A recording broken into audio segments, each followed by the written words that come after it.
ఈ రోజే చంద్రగ్రహణం కాబట్టి మర్చిపోకుండా 7 గంటల నుంచి మొదలుకొని రాత్రి 12 లోపు ఉప్పుతో ఇలా చేస్తే చాలండి. బిచ్చగాడు సైతం కుబేరుడవుతాడు, అప్పులన్నీ తీరిపోతాయి, అనేక రకాల కష్టాల నుంచి సమస్యల నుంచి బయటపడతారనమాట. ఆర్థికంగా కూడా మీకు బాగా కలిసి వస్తుందని చెప్పొచ్చు. కాబట్టి ఖచ్చితంగా ఉప్పుతో ఈ పరిహారం చేయండి. మనం ఏంటంటే ఉప్పే కదా అనుకుంటాం, కానీ ఉప్పుతో అనేక రకాల పరిహారాలు చేయొచ్చు, అనేక రకాల విధి విధానాలను కూడా ఆచరించవచ్చు అనమాట. అయితే గ్రహణం మనకు ఆల్రెడీ ఏర్పడింది.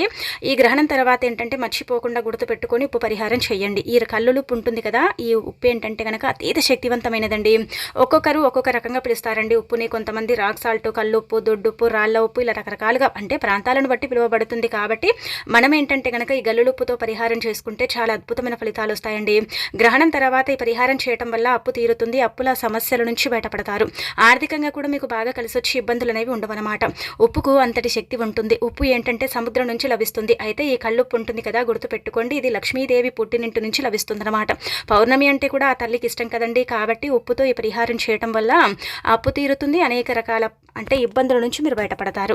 ఈ పరిహారం ఎలా చేయాలో తెలుసుకునే ముందు ఒక చిన్న రిక్వెస్ట్ అండి, వీడియోని పూర్తిగా చూడండి, నచ్చితే లైక్ చేయండి, కొత్తగా చూస్తున్నట్టయితే సబ్స్క్రైబ్ చేసుకోండి. ఇక ఆ తర్వాత గ్రహణం ఏంటంటే మనకు 6:46 గ్రహణం ముగిస్తుందండి. గ్రహణం ముగిసిన తర్వాత గుర్తుపెట్టుకోండి, ఖచ్చితంగా అంటే స్నానం అనేది చెయ్యండి. అయితే స్నానం చేస్తారు కదా, స్నానం చేసేటప్పుడు నీళ్ళల్లో గంగాజలం కానీ లేదంటే కనుక చిటికెడంత పసుపుని వేసుకొని చెయ్యండి. కొన్ని రాసుల వారికి సరిగ్గా లేదు కదండి. అయితే అలాంటి రాసుల వారు ఏంటంటే కనుక ఒక కర్పూర బిళ్ళను తీసుకొని చేతితో మెదిపి అది నీళ్ళల్లో కలుపుకొని స్నానం చేస్తే కొంచెం మెరుగుపడే అవకాశం అయితే ఉంటుందన్నమాట. ముఖ్యంగా కన్యా రాశి కావచ్చు, సింహరాశి, కర్కాటక రాశి, అలానే కాకుండా తులారాశి వారు ముఖ్యంగా వీళ్ళు గుర్తుపెట్టుకొని అయితే ఈ విధంగా అయితే స్నానం అనేది చేయండి. అంటే మిగతా వారందరూ కూడా చేయొచ్చు, ఏం కాదు, దీనివల్ల ఇబ్బంది ఏముండదండి. శని బాధలు పోతాయి, శని దోషాల నుంచి విముక్తి కలుగుతుందన్నమాట. అందుకే తప్పనిసరిగా స్నానం చేయండి.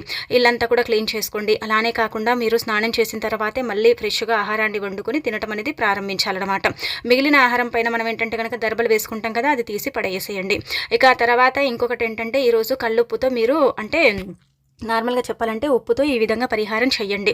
ఉప్పు అనేది అతీత శక్తివంతమైనది. ఉప్పు అప్పుని తీరుస్తుంది, అన్ని విధాలుగా కూడా మనకు బాగా కలిసి వచ్చేలాగా చేస్తుందండి. ఉప్పుతో చేసుకునే పరిహారాలన్నీ కూడా మనకు చక్కగా పనిచేస్తాయని పురాణ గ్రంథాల్లో చెప్పబడుతుంది. ఉప్పు చెడుని తీసేస్తుంది, మంచిని తెచ్చిపెడుతుంది, అనేక రకాలుగా కూడా మనకు ఉండే ఇబ్బందులను పోగొడుతుంది, ఆర్థికంగా కూడా మనకు కలిసి వచ్చేలాగా చేస్తుందన్నమాట. ఒక కల్లుప్పు మాత్రమే అప్పుని తీరుస్తుందని కూడా పురాణ గ్రంథాల్లో చెప్పబడుతుందండి. అందుకే తప్పకుండా ప్రయత్నించుకోండి. ముఖ్యంగా ఏంటంటే మన జీవితంలో మనకెంతో అప్పు ఉంటూ ఉంటుందండి. అప్పుల వల్ల మనం చాలా సఫర్ అవుతాం, ఇబ్బంది పడిపోతాం, బాధపడతాం, ఏం చేయాలో అర్థం కాదు, అప్పు తీరట్లేదు అనుకుంటూ ఉంటారు కదా. అయితే ఈ రోజు మనకు గ్రహణం తర్వాత చక్కగా ఉంటుందన్నమాట. అంటే 6:46 గ్రహణం పూర్తయిపోయిన తర్వాత మనకు చూసుకుంటే 6:50 నుంచి మొదలుకొని రాత్రి 12 లోపు కూడండి మంచి సమయం అనేది ఉందన్నమాట. అయితే ఆ సమయాలలో కొన్ని పరిహారాలు చేయటం వల్ల అది ఖచ్చితంగా సిద్ధిస్తుందని పురాణ గ్రంథాల్లో చెప్పబడుతుంది. కాబట్టి మీరేంటంటే ఉప్పు పరిహారం తప్పక ఆచరించండి. మనం ఏంటంటే ఉప్పే కదా, ఉప్పు వల్ల ఏం జరుగుతుంది, ఉప్పు వల్ల ఏం ఫలితం వస్తుంది అనుకుంటాం, కానీ ఉప్పు వల్ల చాలా ఫలితాలు వస్తాయండి. మీకు అప్పు ఉందనుకోండి, అప్పు తీరాలన్నా, ఇంటి పరంగా బాగుండాలన్నా, ధనం రావాలన్నా, ఐశ్వర్యం కలగాలన్నా ఇలా ఏంటంటే ఒక మట్టి పాత్ర కానీ లేదంటే ఒక గాజు పాత్రను కానీ తీసుకోండి. వాడుకోనిది మాత్రమే తీసుకోండి, వాడుకోకూడదు మళ్ళీ పరిహారం చేసిన తర్వాత. అలా తీసుకున్న తర్వాత అందులో కుడి చేతితో ఒక గుప్పెడంత ఉప్పు పోసి ఒక స్పూన్ అన్ని ఆవాలు పోయండి. అంటే చిన్న టీ స్పూన్, మరి చాలా చిన్న టీ స్పూన్. ఒకవేళ పెద్ద టీ స్పూన్ అయితే 1/2 స్పూన్ పోసుకోండి. 1/2 స్పూన్ కుంకుమ, 1/2 స్పూన్ పసుపు, 5 రూపాయల బిల్ల ఏంటంటే కనుక ఉప్పులో పెట్టి మీరు గట్టిగా సంకల్పం చెప్పుకోండి. ఇదేంటంటే మన ఇంట్లో ఎక్కడైనా పెట్టుకోవచ్చండి. పూజ గదిలో పెట్టొచ్చు, వంటగదిలో పెట్టుకోవచ్చు, మీ హాల్లో కూడా పెట్టొచ్చు, కానీ బెడ్రూమ్లో ఇలాంటి ప్రదేశాలలో అయితే పెట్టుకోకూడదు. అయితే మనం ఇదంతా కూడా పోసేసి చక్కగా గుర్తు పెట్టుకొని సంకల్పం చెప్పుకోవాలన్నమాట. అంటే మీరు చెప్పే సంకల్పం మీదే ఆధారపడి ఉంటుంది. మనం అప్పు కోసం చేస్తున్నాం కాబట్టి డబ్బుని పెట్టాము, ఇలా డబ్బుని పెట్టాం కాబట్టి తప్పనిసరిగా అప్పు అనేది తీరుతుందన్నమాట. 5 రూపాయలే కదనుకుంటాం, కానీ 5 రూపాయలతో 5 కోట్ల అప్పుని కూడా మనం తీర్చుకోవచ్చు. అలానే కాకుండా ఈ కల్లులుప్పు కూడా అప్పు తీరటానికి ఎంతో శక్తివంతంగా పనిచేస్తుంది. ఈ కుంకుమ పసుపు మంగళకరమైనది, శుభకరమైనది, శుభాలను సూచిస్తుంది, అశుభాలను దూరం చేసి అద్భుతమైన ఫలితాలను తెచ్చిపెడుతుంది. అలానే కాకుండా ఆవాలు ఏంటంటే కనుక చెడుని తీసేసి మంచిని తెచ్చిపెట్టడానికి ఉపయోగపడతాయి అన్నమాట. చూడండి, ఇందులో అన్ని వస్తువులు కూడా మనకు పనిచేస్తాయి. అంటే ఈ వస్తువు పనిచేయదు, ఈ వస్తువు వల్ల మనకి ఇబ్బంది అన్నట్టు ఏమీ లేదనమాట. ఏ వస్తువైనా సరేనండి తప్పనిసరిగా పనిచేస్తుందని చెప్పొచ్చు. కాబట్టి ఖచ్చితంగా ఏంటంటే కనుక ఉప్పు పరిహారం అయితే చేసుకోండి. ఉప్పే కదా అన్నట్టుగా ఏంటంటే కనుక తేలికగా తీసి పారేయకండి. ఇలా ఉప్పుతో చేసుకునే పరిహారాలు తప్పకుండా సిద్ధిస్తాయని శాస్త్రాల్లో వివరంగా చెప్పబడుతుంది. కాబట్టి ఉప్పుతో ఈ విధంగా చేసేసి ఇంకా రాత్రంతా కూడా మీ ఇంట్లో ఉంచండి. 12 లోపు చేసుకోండి. అప్పు కోసం చేసినారు కాబట్టి అప్పు కోసం చెప్పుకొని రాత్రంతా ఉంచేసిన తర్వాత తెల్లారిన తర్వాత అందులో నుంచి 5 రూపాయల బిల్ల ఏది తీసుకో ఉంచుకోకూడదండి. అన్నీ అలాగే ఉంచేసి తీసుకెళ్ళి రావి చెట్టు మొదట్లో కానీ, వేప చెట్టు మొదట్లో కానీ ఎక్కడైనా సరే మీకు అంటే వీలుండే దగ్గర పెట్టిరండి. అలా అని మీ ఇంటికి దగ్గర పెట్టుకుంటే ఏం ఫలితం ఉండదు. మీ ఇంటి నుంచి కొంచెం దూరంగా తీసుకెళ్ళి పెట్టిరండి. అప్పు ఏదో ఒక రూపంలో తీరుతుందన్నమాట. అలానే కాకుండా అక్కడ పెట్టిన తర్వాత 5 రూపాయల బిల్లు ఎవ్వరు తీసుకున్నా కానీ మనకేం పెద్దగా అంటే ఇబ్బంది అయితే ఏముండదనమాట. కాబట్టి మీరేంటంటే అక్కడ వదిలేసి రండి. చూడండి ఎంతలా ఫలితం వస్తుందంటే అంతలా ఫలితం వస్తుంది. ఒకవేళ ఇలా పెట్టే వీలు లేకపోతే 5 రూపాయల బిల్లని దానం చేసి ఆ ఉప్పు పాత్రను మట్టిని తీసి పాతి పెట్టొచ్చు అనమాట. ఆ విధంగా కూడా మనకు దైవానుగ్రహం కలిగి అప్పు అనేది తీరటానికి అవకాశం ఉంటుందని పురాణ గ్రంథాల్లో క్లుప్తంగా చెప్పబడుతుంది. కాబట్టి ప్రయత్నించుకోండి. తిదివార నక్షత్రాన్ని బట్టి ఈ రోజు ఈ పరిహారం చేసుకుంటే అప్పు నుంచి బయటపడగలుగుతాం. మనమే అప్పులు ఇచ్చేంత స్టేజ్కి వెళ్ళటానికి అవకాశం ఉంటుందన్నమాట. అలాంటి తిది గ్రహణం తర్వాత మనకి ఏర్పడుతుంది. కాబట్టి గ్రహణం తర్వాత ఖచ్చితంగా అండి ఉప్పుతో మాత్రం ఈ పరిహారం చేయటం అస్సలు మర్చిపోకండి.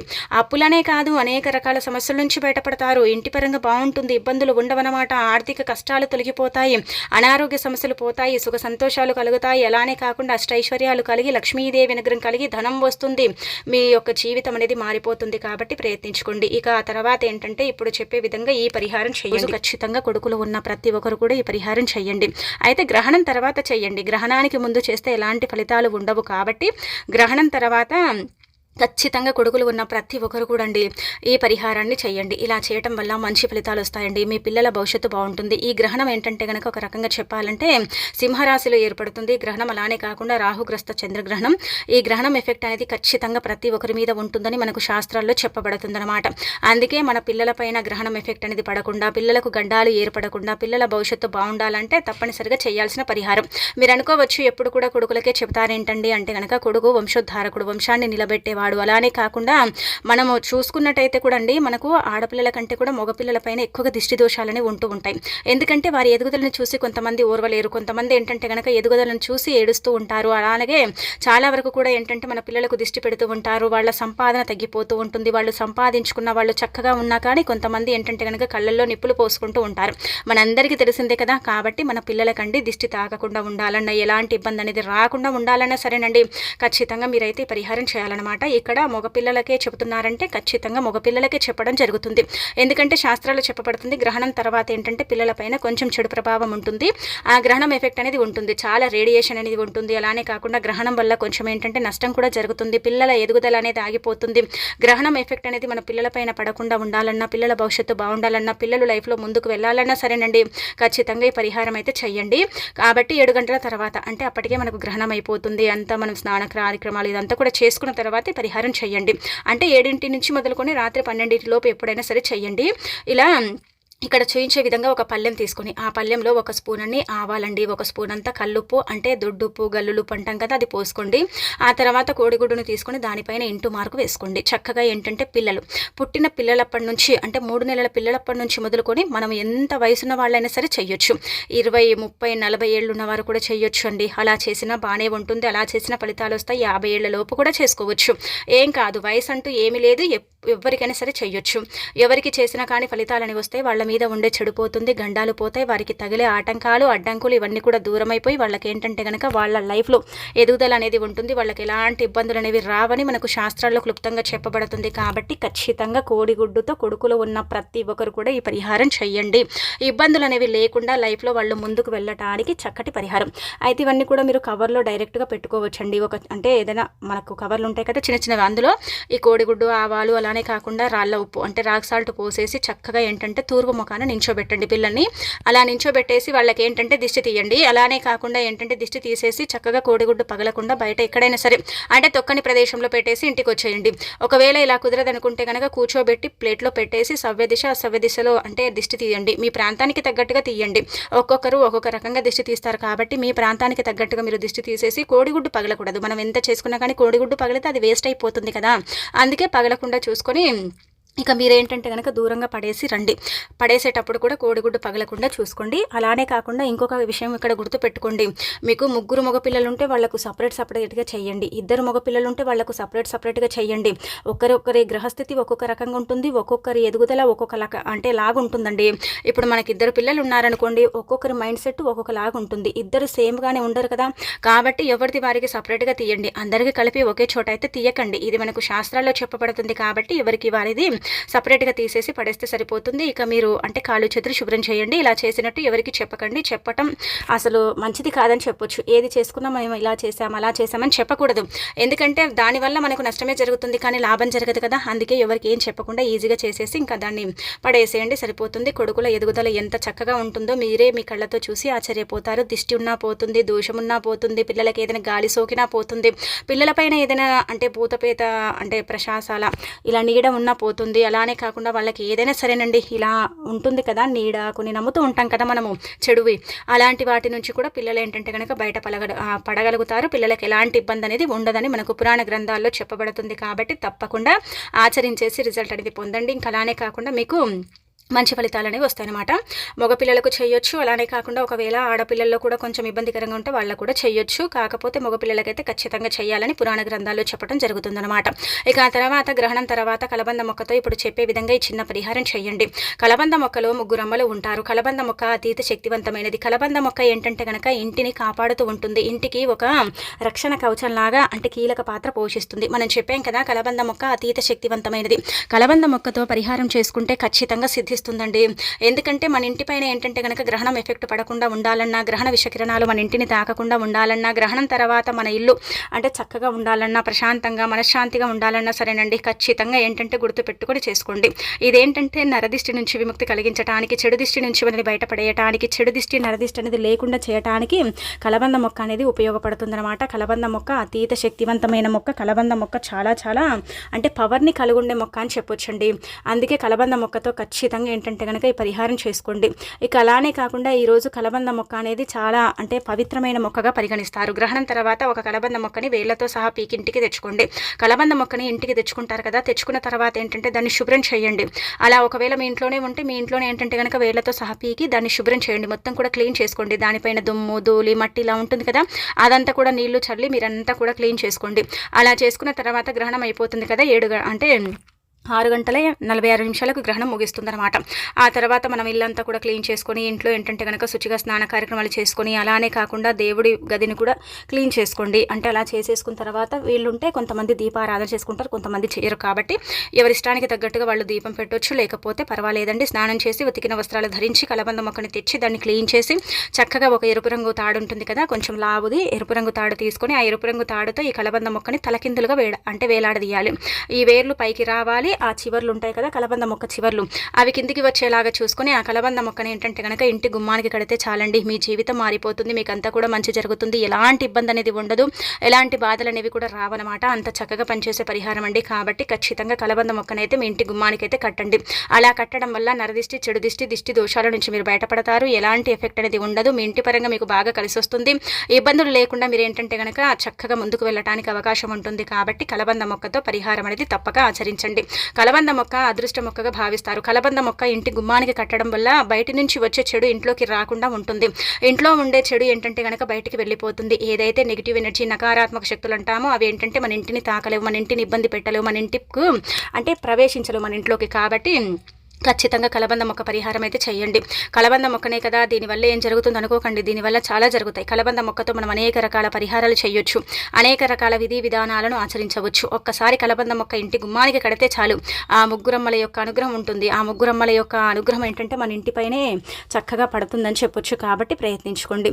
ఇక అనంతరం వచ్చేసి ఈ రోజున ఏంటంటే గుర్తుపెట్టుకోండి, ముందుగా మీరు ఏంటంటే చెప్పాలంటే కనుక మనకండి ఈరోజు ఉప్పుని కూడా మన ఇంటి గుమ్మానికి మూట కట్టొచ్చు. అలానే కాకుండా గుమ్మడికాయను అంటే దిష్టి తీస్తూ ఉంటారు కదా, గుమ్మడికాయతో ఇలా గుమ్మడికాయలు దిష్టి యంత్రాలు అంటే ఇలా కలిపి కూడా గుమ్మానికి కట్టుకోవచ్చు. ఎందుకంటే గ్రహణం పూర్తి అయిపోయిన తర్వాత దాన్ని తీసి పడేయచ్చు అనమాట. అలానే కాకుండా మీరు మీ ఇంటి ముందు కొత్తగా ఏంటంటే కనుక గుమ్మడికాయను గ్రహణం అయిపోయిన తర్వాత కట్టండి. పాత గుమ్మడికాయను ఏంటంటే కనుక తీసి పడేయండి. ఎందుకంటే గ్రహణం వల్ల ఎంతో కొంత చెడు జరుగుతుంది కాబట్టి దాన్ని తీసి పడేయటమే బెటర్ అనమాట. గుమ్మడికాయను తీసేసిన తర్వాత ఏంటంటే చక్కగా కొత్త గుమ్మడికాయ పైన మీరు పసుపు నీళ్ళు చల్లేసి గంగాజలం చిలకరించేసి కట్టుకోండి, సరిపోతుంది, చాలా మంచిది. అలానే కాకుండా గుమ్మానికి మిరపకాయలు, నిమ్మకాయలు ఉంటే వాటిని కూడా గ్రహణం తర్వాత వెంటనే తీసి కొత్తవి కట్టుకోండి. ఎందుకంటే గ్రహణం అనేది పవర్ఫుల్ కదా, దాని ప్రభావం అనేది ఖచ్చితంగా ఉంటుందన్నమాట అండి.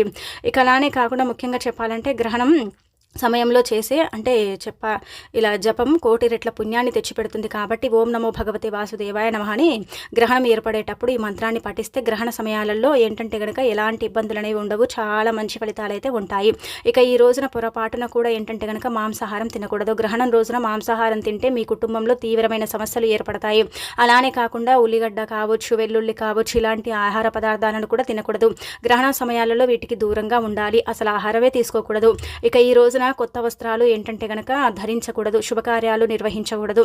అలానే కాకుండా ఇంట్లో ఎలాంటి ఫంక్షన్స్ అయితే చెయ్యకండి. అంటే గ్రహణం తర్వాత బర్త్డేలు ఇలాంటివి చిన్న చిన్న ఉంటాయి కదా, అవి కూడా ఏం చెయ్యకండి. ఇక ఆ తర్వాత ఇంట్లో ఉన్న చెత్తను బయట వేయటం మంచిదనమాట. ముఖ్యంగా గ్రహణం రోజు పొరపాటున కూడా కొన్ని కొత్త వస్తువులు కొనకూడదండి. ఏదైనా సరే కొని ఇంటికైతే తెచ్చుకోకండి, వాటిని ఏంటంటే కనుక నిషేధించండి. అలానే కాకుండా గ్రహణం సమయంలో ఏంటంటే గుర్తుపెట్టుకోండి, మీరు బయటికి పదే పదే వెళ్ళి తిరగటం ఇలాంటివి అయితే చెయ్యకండి. ఇక ఆ తర్వాత ఎవరైతే అప్పుల బాధలతో ఇబ్బంది పడుతున్నారో అలాంటి వాళ్ళు గ్రహణ సమయాలలో ఓం శ్రీం క్రీం శ్రీం అని ఏంటంటే కనుక ఈ మంత్రాన్ని 11 సార్లు పఠిస్తే కొంచెం అప్పు తీరే అవకాశం అయితే ఉంటుంది. ఇక గ్రహణం పూర్తయిన తర్వాత ప్రతి ఒక్కరండి ఏంటంటే కనుక చక్కగా బ్రాహ్మణులకు బియ్యం దానం చేయండి. గోమాతకి ఏంటంటే కనుక ఆహారం తినిపించండి. అలా తినిపిస్తే చాలా మంచిదనమాట. చాలా అద్భుతమైన ఫలితాలు ఉంటాయని పురాణ గ్రంథాల్లో చెప్పబడుతుంది. అయితే 3వ తేదీ ఉదయాన్నే గోవుకు ఆహారం తినిపించవచ్చు. దీనివల్ల ఏంటంటే కనుక పితృదోషాలు తొలగిపోయి అదృష్టం బాగా కలిసి వస్తుంది. ఇక మనం ఏంటంటే గ్రహణం అయిపోయిన తర్వాత కూడా ఆహారం తినిపించవచ్చు గోమాతకు. అలా తినిపించడం వల్ల కూడా మంచి ఫలితాలను అయితే మనం చూడగలుగుతామని చెప్పొచ్చు. కాబట్టి ఖచ్చితంగా అండి గుర్తుపెట్టుకోండి, ఇలాంటివి చేయండి. ఇక అనంతరం వచ్చేసి చాలామంది ఆడవారు మంగళసూత్రానికి పినిసులు పెట్టుకుంటారు. శాస్త్ర ప్రకారం మంగళసూత్రానికి పినిసులు పెట్టుకోకూడదు. ముఖ్యంగా గ్రహణ సమయాలలో మంగళసూత్రానికి పినిసులు ఉంటే తీసేయండి. అలా తీసేసి పక్కన పెట్టండి. ఇంటి సంపద ఏంటంటే కనుక నిలకడగా ఉండదండి. కాబట్టి ఈ విధంగా ఏంటంటే ఆచరించుకోండి. ఇక ఆ తర్వాత ఈ రోజు రాత్రి పడుకునేటప్పుడు మర్చిపోకుండా దిండు కింద ఇది ఒకటి పెట్టి పడుకోండి. ఎందుకంటే మన జీవితంలో గ్రహణం తర్వాత కొంతమందికి కష్టాలు ఏర్పడతాయి, కొంతమందికి నష్టాలు ఏర్పడతాయి. ఆ గ్రహణం అంటే కొన్ని రాశుల వారికి మంచి చేస్తుంది, కొన్ని రాశుల వారికి చెడు చేస్తుంది కదా. అలా జరగకుండా ఉండాలి, మనకు బాగుండాలి, గ్రహణం వల్ల ఎఫెక్ట్ అనేది ఉండకూడదు అనుకుంటారు కదా. అలాంటి వాళ్ళు ఈ విధంగా చేయండి. అంటే వీటిని కొంతమంది నమ్ముతారండి, కొంతమంది ఏంటంటే కనుక మూఢనమ్మకాలుగా కొట్టి పారేస్తారు. కొట్టి పారేయటం వల్ల ఏమీ రాదండి. కొన్ని నమ్మటం వల్లనే మన జీవితం బాగుపడుతుంది. అంటే నమ్మేవారు నమ్మండి, మీకు నమ్మకం లేకపోతే వదిలేయండి. కానీ ఖచ్చితంగా ఏంటంటే కనుక రాత్రి పడుకునేటప్పుడు గుర్తుపెట్టుకోండి, ఒక 2 లవంగాలు తీసుకోండి, పువ్వు ఉండేలాగా చూసుకోండి. వాటిని ఏంటంటే కనుక చక్కగా సంకల్పం చెప్పుకొని మీ కష్టాలు పోవాలని చెప్పి అవి దిండి కింద పెట్టి పడుకొని తెల్లారి లేచిన తర్వాత 11 సార్లు మీ తల చుట్టూ తిప్పి వాటిని పడేయండి, సరిపోతుందన్నమాట. ఏదో ఒక రకంగా మీకు ఫలితం వస్తుంది, దైవానుగ్రహం కలుగుతుంది. లవంగాలకి ఏంటంటే కనుక మనకు ఉండే ఇబ్బందిని తీసేంత శక్తి ఉంటుందండి. అలా ఏంటంటే ఆ శక్తి అనేది మనకు చాలా వరకు కూడా పనిచేస్తుంది అనమాట. లవంగాలు మనకు అనుగ్రహాన్ని ఇస్తాయి, అలానే కాకుండా మన నుంచి చెడుని దూరం చేస్తాయి. కాబట్టి ఈ పరిహారం తప్పక ఆచరించండి, తప్పకుండా ఫలితం వస్తుంది. మీరు లవంగాలు తీసుకునేటప్పుడు పువ్వుండే లవంగాలను తీసుకోండి. ఏవి పడితే అవి తీసుకుంటే అవి ఏం పెద్దగా ఫలితాలు అయితే రావు. కాబట్టి పువ్వుండే లవంగాలను తీసుకొని ఆ తర్వాత ఇలా ఈ పరిహారం చేసేసుకోండి, ఇక సరిపోతుంది. చాలా మంచి రిజల్ట్ని అయితే మీరే మీ కళ్ళతో చూసే అవకాశం ఉంటుంది. కాబట్టి మర్చిపోకుండా ఇలా చేసుకోండి. అలానే కాకుండా చక్కగా రిజల్ట్ అనేది పొందండి. నమ్మకంతో ప్రయత్నించండి, ఫలితం వస్తుంది.